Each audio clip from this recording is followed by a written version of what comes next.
Okay, another question, I think somewhat related, is are we responsible for the potential use of what we create? You talked about harvesting resources and producing goods.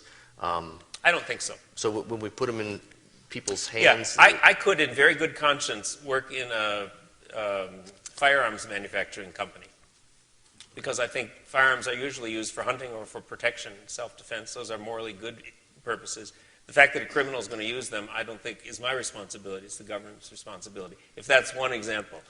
Yeah. Or I could work in a paper mill that produces paper for newspapers, but pornographers might buy it down the road in the market.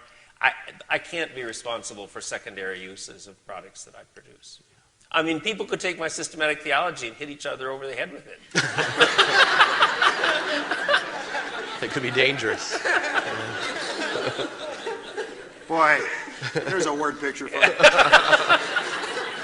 I think we've done that around here. Yeah, right. Actually. I'm not responsible.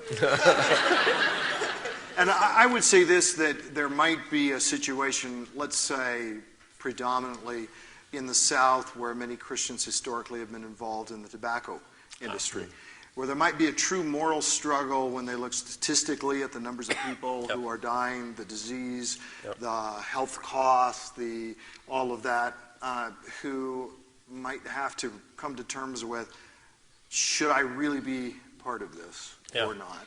And that's a good example. I don't think I could, in good conscience, work for a tobacco company, because I think that the harm is much greater than, and I know there are personal liberty issues and freedom of choice, but I couldn't personally do that. Or own stock in a tobacco company. Although, honestly, Randy, there's a secondary cause there. I might differ. If I own a mutual fund that owns 1,000 stocks, and an index fund owns 4,000 stocks, and one of them is a tobacco company, who cares? That doesn't bother me. It might bother you. Yeah, well, it would bother me if I knew it and I could do something about it and had an alternative. Then it would. Right. Another question is, what economic systems are more biblical than others? Are there any that are completely biblical? Are there any that are completely unbiblical? I think communism is completely unbiblical because it abolishes private property and therefore reduces human freedom to serve God with our resources. And so it's a dehumanizing system of government. And I've been in communist Russia, and I've been in communist China.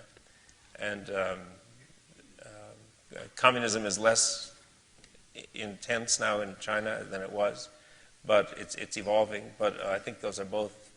Communism is an evil system, and it's destructive. And I think that there are good arguments for saying that, number one, there should be ownership of private property allowed in a society, that property belongs fundamentally to individuals, not to government and not to society. Therefore, I'm not a communist and I'm not a socialist.